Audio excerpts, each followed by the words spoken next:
Hello there, this is Steve Kaufman again. It's a Sunday. It's a bit of an overcast day here in Vancouver. I have my son and his family visiting from London. Pretty soon we're going to go out in our boat, a little rowboat with our crab trap, and put some rotten fish in the trap, drop it down, and maybe if we're lucky this afternoon we'll go back out. We might have some crab for dinner. Can only take the males, and they have to be a certain size or we have to throw them back, but that's okay. When we do find them, they're very, very good, very delicious, very fresh. Today I'm going to talk a little bit about these various standard language tests. Someone brought to my attention, I think it was on our forum at Link.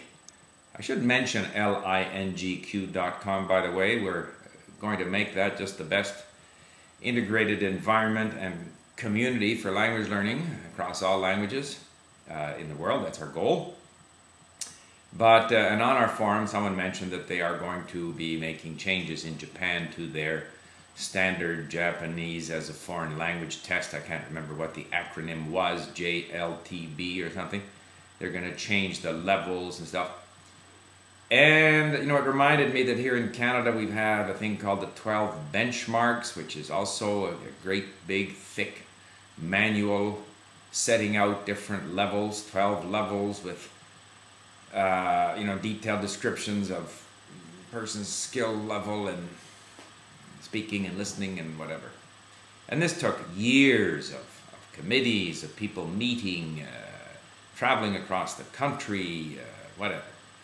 And I'm sure they're continuing to refine it and change it, just like in Japan. The JLTB is going to be changed and refined, and they undoubtedly have committees and experts and linguists and philologists and I don't know, whatever else. Then we have these tests like TOEIC. Japan is the leading country in the world when it comes to TOEIC. 2 million people in Japan take TOEIC every year. That's half the number of people who take TOEIC in the world. Japan is not one of the leading countries when it comes to ability to communicate in English, but they are the leaders in terms of taking the TOEIC test. We have many foreign students who come to Canada, especially from China, with relatively high scores in TOEFL, and I've met these people, and their communication skills in English are not necessarily all that great. We have the Cambridge tests, or IELTS, or whatever. There's all these different tests. Some of them, as in the TOEFL and TOEIC, though those are commercial enterprises, some of them are, and that's probably the better scenario. The worst scenario is when it's some kind of a government supported bureaucracy meeting regularly and constantly refining and changing and so forth. Is there any relationship? What's the need for these tests? TOEIC, I mean, it's primarily for an employer. If I were to hire someone and I required English language skills, I would first of all look at their application letter, at their resume, any mistakes there, and they're probably rejected. If it looks well written, if English is very important, if it looks well written, then I would want to speak to the person. I don't think I would pay much attention to some kind of a TOEIC result. If I were responsible for recruiting people to a university, of course, the universities actually want these people in, so they're probably motivated to let them in regardless of their English level. But if it was an issue, then I would want to see some examples of that person's writing. I would want to hear some audio files of that person speaking extemporaneously, or even speaking in the language. Now, perhaps that's a little bit time consuming, but if a foreign student is going to come to our university, that's a major commitment in time and effort. I think it's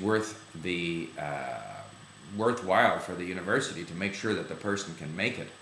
In other words, can cope, and therefore they should put the time into looking at some examples of this person's communication in English, because we've seen too many examples. I mean, all the university professors complain that people come with high TOEFL scores who simply can't cope.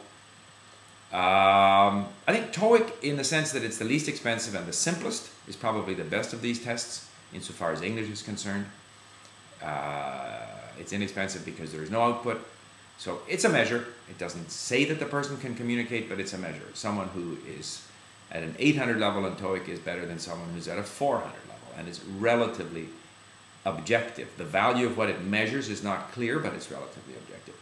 I mean, we're not talking here about engineers and doctors or electricians, people who have to have very specific skills in order to perform a specific task.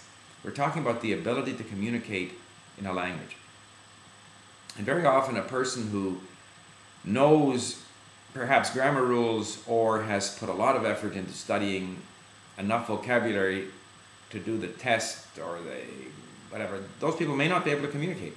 And yet I have people who work with me in the office who communicate spectacularly well and regularly make mistakes. For example, we have a Russian programmer.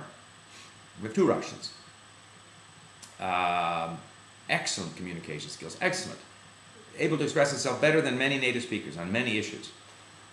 In Russian, they don't have an article. So guess what? In English, there are no article. When they speak English, it doesn't inhibit communication at all. But probably on a test, they would be marked, down for that. We have a person who speaks Japanese, makes lots of errors of syntax, but this person communicates with our suppliers, with our bankers, with our shipping companies with absolutely no problem. Okay, let's say I was looking for a translator. I don't need TOEIC or TOEFL or IELTS or the equivalent in other languages. When we look for translators, very often it's our own members who translate for us, our interface and so forth, but on many occasions we have gone to pay for translation, and we go to this site, ProZ or pros.com, P-R-O-Z.com. We say, here's what we need to have translated, English to Spanish or whatever it might be, English to Chinese. We get lots of people offering to do it at different costs per word. We put up a short test for them. We compare who we think did a better job, and we choose a person. And never do I look at whether they've got a TOEIC degree or a JLTB degree or a Cambridge test or whatever. So I wonder, what purpose is served by these tests? Let's take the case of Japan. Does it encourage more people to study English because they know that their employer requires a certain result in TOEIC? Yes, to some extent, therefore, you could say that the TOEIC test encourages people to study a language who might not otherwise study it. But in fact, if they end up nowhere, they really can't communicate, they just study for the test, which is no fun, so they're getting discouraged. They're probably in many cases demotivated in terms of any real interest in learning the language. Is that really an efficient way to get people to learn English? Maybe a lot of those 2 million people who every year take the TOEIC test, in Japan they have an average result of something like 430 or something. Maybe there are better ways. Maybe if I go to Sweden, no one takes TOEIC. Everyone can speak English.